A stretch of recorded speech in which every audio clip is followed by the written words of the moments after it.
Things brought to you by the SABC and today sponsored by Transnet. And today we're taking a look at land reform and rural development. And our guests to discuss some of these issues with you at home as well is the Minister of Rural Development and Land Reform, Mr. Nkandla. Thank you very much for joining us and welcome to you. Next to him we have a member of the National Reference Group. Now you heard about these district committees. We're going to find out exactly what the National Reference Group does, but it is very much linked to the issues there. And we'll be talking to Lindiwe Hlubi. Thank you very much for joining us on the program. Welcome to you. And somebody that I'm sure also very familiar to you, the Deputy Minister of Rural Development and Land Reform, Solomon Litchisa-Tsenodi. Thank you very much for joining us on the program. All right. Okay. So 1913 is used as a reference, Minister, Natives Land Act. But I would imagine that from the moment the first ship arrived, the issue of land and how it's distributed, ownership and so on and so forth already came on the horizon. But you've really only had an opportunity since 1994 to start to look at this issue. And some people would say not much has been done.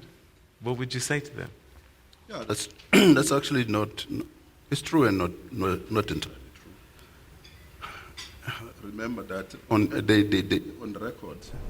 If I remember well, on the 10th of February, 1655 already, the descendants of the ancestors of the current Nkandla, they said to Van Riebeeck, look, this is our land. We realize that you don't seem to intend going back because you're beginning to build. So we're not trading with you anymore. Right. And when Van Riebeeck's men, of course, the report responded in their own way, they will record it. But the important thing is that the Khoi and the San ancestors, they erected the first shacks what we refer to today as shacks. Because shacks relate to ownership patterns at a particular point in time. Those who own land will say those who come and put up structures there, they are putting up shacks. That's what they did. And actually that's what led to the first war here of dispossession in 1657.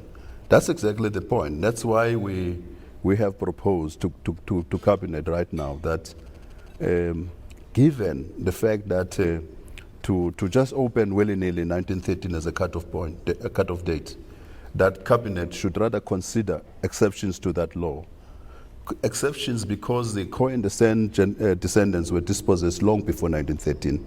So we are considering that as government. It's because of exactly that point. So in a sense, we are considering that now. All right. So in fast forward to 2012, you've got a 2014 deadline. I think your first deadline, 30% of the land in black hands. Are you going to meet that deadline, or are we way behind the curve?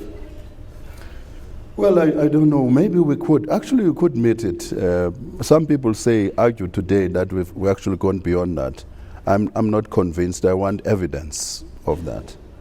But let's just let's explain this a little bit. You know, there is an impression created by overemphasizing this point of 30% in particular, 30% the target, as if that's what we're actually working for. That's a milestone. Let me put it that way. It's a milestone. That's not what would be regarded as being just and equitable in terms of the constitution of the land, in terms of the demographics, in terms of the history. So that's not really. It's a milestone that we're looking to achieve, but that's not the end of it. All right. Let me move to you, Ms. Hlubi. You're a member of the National Reference Group, and perhaps just to put it into context for us, for our viewers in particular, what is the role of the National Reference Group, and what are you trying to achieve? Good morning, Peter and the viewers. When the minister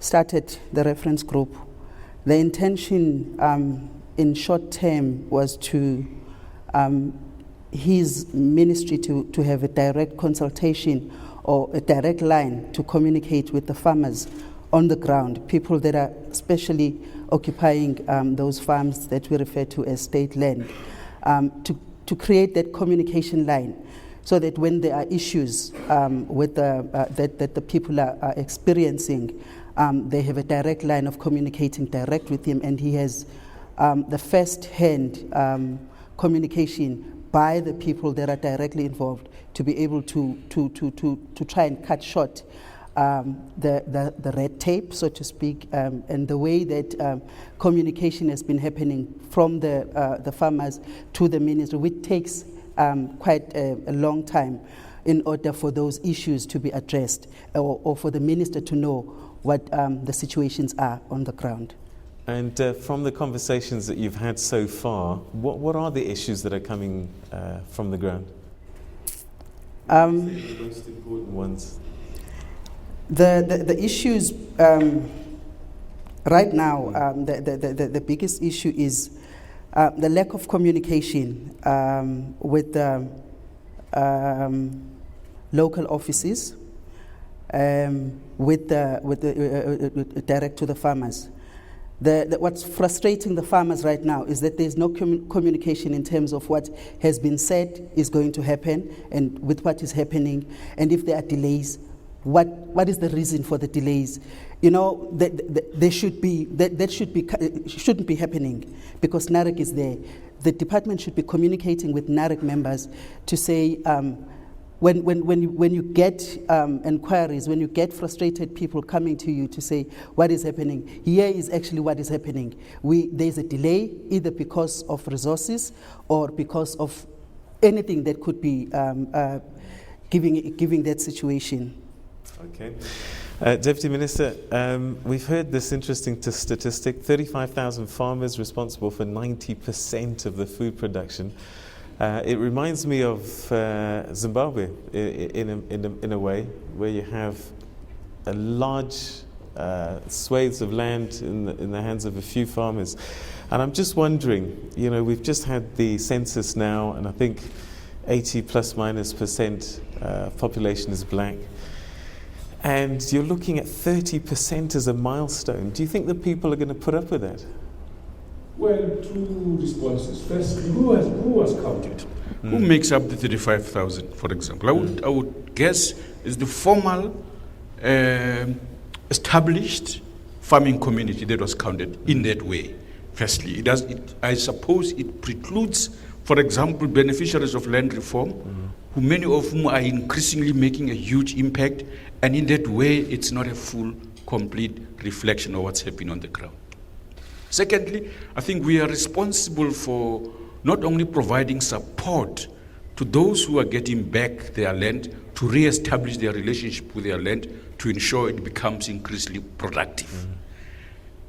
And we are also increasing our ability. We are 98% complete with what we know is what we own as the state of land, so that we can fast-track its redistribution where we find it appropriate.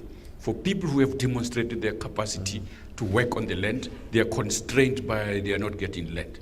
And that is one of the areas in which we have potentially ability to speed up things. And we are also talking and hearing people on the ground doing urban agriculture. Rural development straddles these areas. The relationship between urban and rural is critical. In the informal settlement, for example, people who come there come with animal husbandry skills, plant ability to work the land and so on, with no space to do that. Part of the work we are doing, and we are receiving interesting responses from municipalities who are keen to enter in this area. The impatience on the ground is legitimate. The speed we have to increase to do that work is absolutely necessary, and we can only do that with the collective manner in which we are doing this work through reference groups, but other initiatives that include both aspirant farmers and established farmers, sharing experiences. We would like to get them to move a little faster than they are doing. Do you think you're going to run out of time? You know, I'm going to make a comparison with Zimbabwe only because I know the history there, and it's very similar to South Africa. Yes. 1980, you could not have predicted that in 20 years' time there would have been the kind of land grabs that we saw in 2000. Yes. we're 18 years down the line now here. Yes. How can we be sure that the frustration is not going to be similar and we will start to see land grab style happenings in South Africa? Practically, we must demonstrate our readiness and produce the evidence that we are providing support to those who are already on the land, they've gotten it back, and that they are making something about it. So that those who do get onto land, they will want to have support, even those who do not have support. But we must re-engineer our machinery of state, not only of this department, because we are often not the lead department, but a supportive department. Other departments, which is increasingly what is beginning to happen. In the 23 district where we are working, for example, we are working with almost all departments, 7 or so of them, rather, let me put it that way, to fast-track identification of key infrastructure that will unleash the resources people will need once they are back on land. Land requires water, it requires energy. And if we get that right, that combination, that linkage, it is crucial to anybody who's going to walk onto that land and do something about it. And so we are hoping that this initiative that are underway now as we speak will create conditions and provide evidence that we do not have to do what people in Zimbabwe were forced to do in the absence of evidence that there is work going ahead that produces the basis for doing some things differently and so on. Okay. Minister, all of this sounds brilliant. And we're talking mostly actually agricultural land, rural areas. But land ownership goes beyond that, doesn't it? I mean, I'm thinking Jabu Sithole is sitting in Soweto right now, and he's probably thinking, what's in it for me?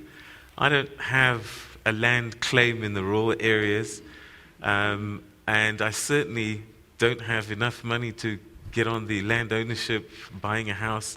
What are you doing for the urban person? Because that's probably the majority of the population.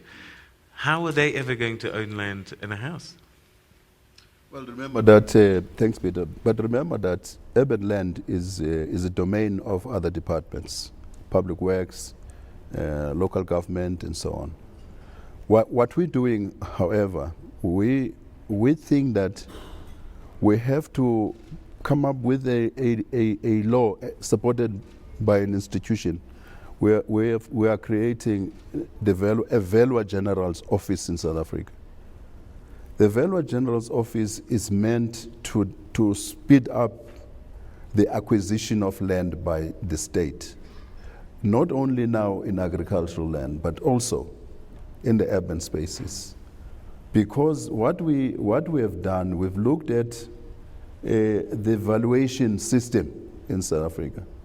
We find that there are no controls, and there is no provision in our law that makes it possible for the state to intervene when it's being prejudiced by whether it's a municipality or whatever. So this law and this institution is meant to achieve that, and therefore through the Velwa General, we will use the just and equitable principle enshrined in Section 25(3) of the Constitution, instead of the market-based willing buyer, willing seller mechanism. That will ensure that when the state acquires land, it doesn't use the market price. It uses a principle that is enshrined in our Constitution. We think that way we will be able to then impact on not only agricultural land, but also public space in the urban areas.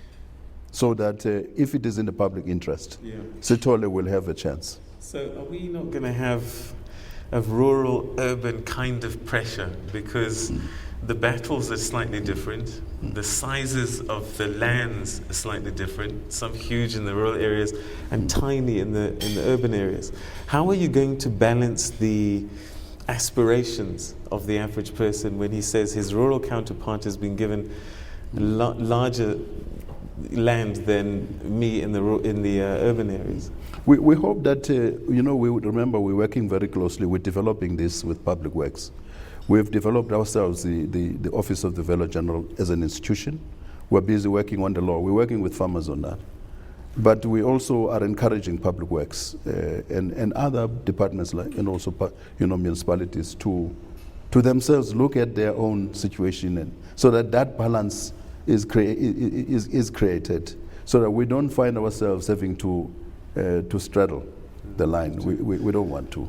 It's not our domain. Okay. Ms. Klubi, your conversations that you're having in the rural districts in particular, does that involve the commercial farmers? And if so, what are they saying? Because I would imagine, when they're told that they're going to have to give up some of their land for 50% of the value, there must be a wall of resistance there already and concern. Yes, there is resistance. It's supposed to be like that. We're supposed to be sitting together with commercial farmers. Some of them are willing. They're even willing to mentor us. Some of them are willing to do it, but at a cost. And that goes back to the department when they want to be taken on as mentors, and the government must pay. So they need to be registered. But some of them have shut those doors. They're just not interested. We're being looked at as people that are interfering. We're coming into this fort that they have worked so much for them, and we looked at as people that are coming in to destroy or to sort of to take away what belongs to them.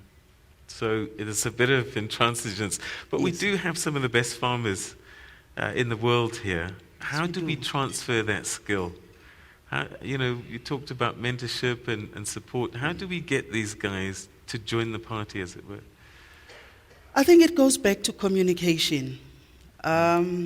We have these local structures where we're supposed to fit in and listen to what they're saying, listen to what is happening in that environment.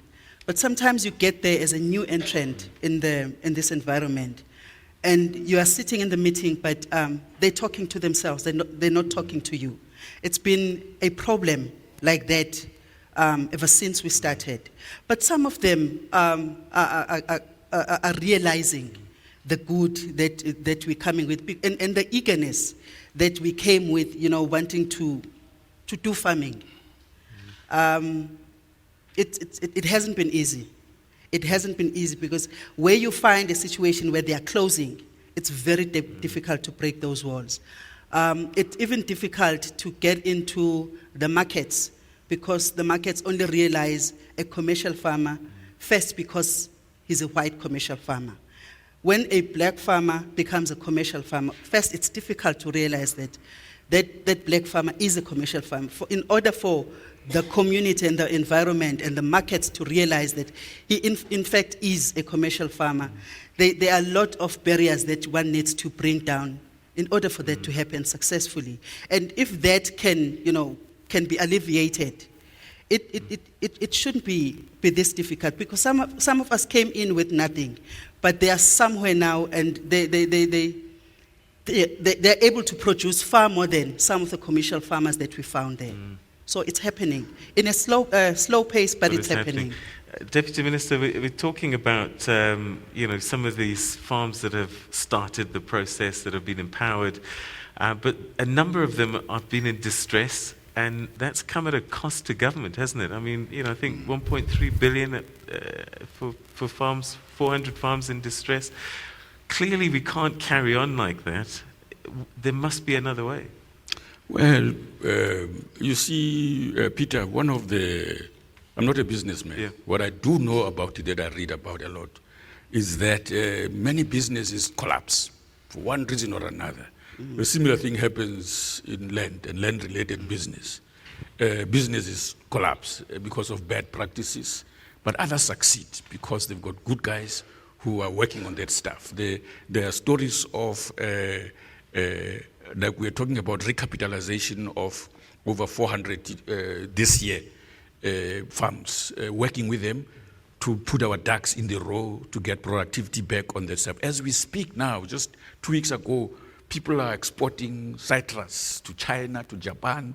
They're doing that. So increasingly, there are people from Ituba Trust in KwaZulu-Natal around Transclove who are helping other trusts to do what they are doing, to bring about a systematic identification of opportunities, such as my sister here has been talking about. It's already happening. The challenge that we have is to expand that to the broadest possible areas in the country. It's slow and so on. Oftentimes it's also because of the conflict amongst the new beneficiaries and the problems of identifying appropriate mentors. Strategies to identify these have not succeeded in certain instances where we had quacks. They really not meant to be mentors at all, okay? But because of work that we're doing with other farm organizations and so on, we've identified people who are very sharp. The work they are doing there is excellent. We hear stories of how we need to expand those and that the resources we need, including, of course, the work of the officials in the department working increasingly better, in other words, increasing our capacity to impact on those who are working on this land. Let me also point out that, Peter, just a slight shift. We are responsible for spatial planning. So integrated development is a crucial part of that.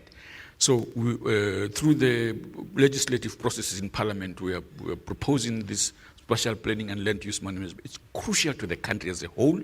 It's an important part of doing, in a sense, to the land what has not been done appropriately in the past.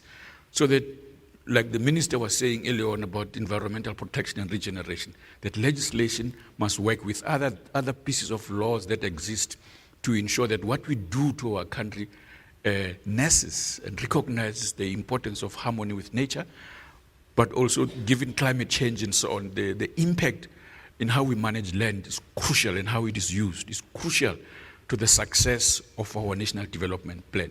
Let's point out that the district approach is in the national development plan. It's yet to take root. It's a model that is being suggested there. So it needs to be tested.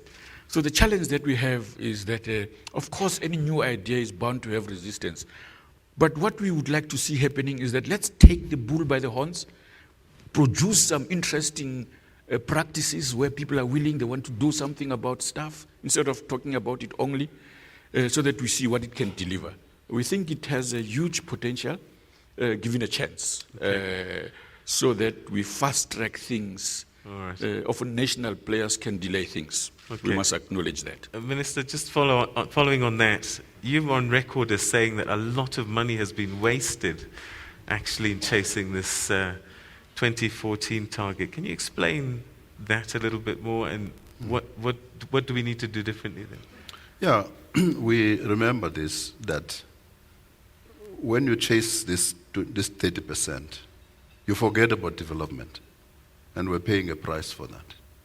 Because the land which we acquired since 1994-95 and did nothing about it. We acquired going concerns, and we bought the land, nothing happened after that. Because we didn't support the people who were new on the land, whether it would have been through inputs, extension services, and so on. And only those who were able to manage did that, and most of them went back to the banks, that's the land bank included, and commercial banks. They got loans they couldn't service. Those farms were taken back through auction, back to where they came from. It meant that therefore we bought land, we lost it. But also now, in 2009, we came up with the recapitalization development program. And we had to start from 1994. And that's where we are now, end of the financial year now.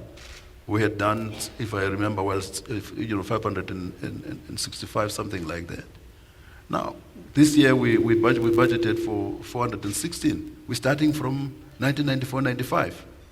And look at the price, human price on that, and the economic price on that. Many people who were working on those farms lost out income. Some of them went to the townships. They found themselves in limbo there because they can't find jobs. We're putting pressure on municipalities and production. The contribution of agriculture to GDP went down dramatically.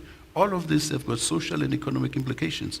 And I'm not talking about money, because lots of money has been lost in the process. So indeed, that's a problem. That's why it is not wise to chase a target.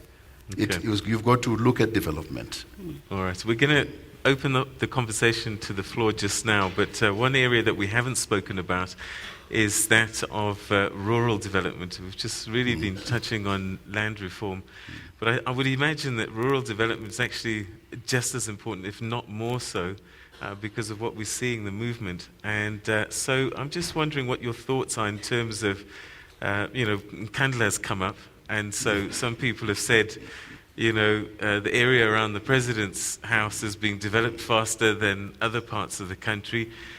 How do you decide where and how it gets developed?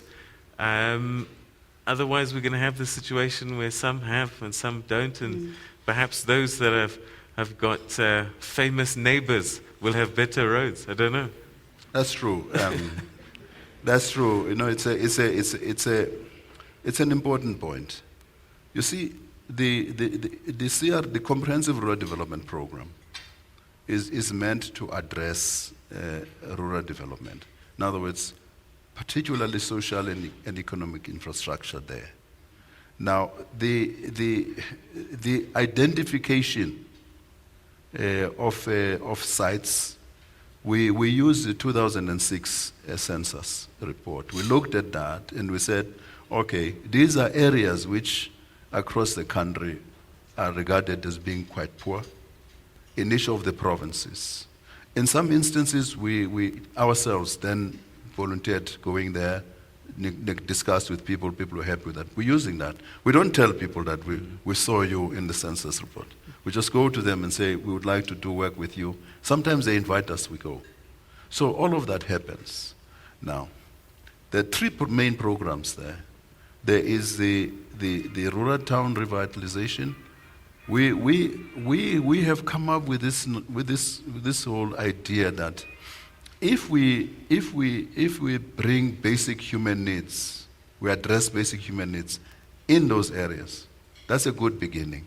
Because people need roads, need energy, need clean water, need sanitation, early childhood development centers and so on. All of these things, they need them. They're basic needs. They need shelter.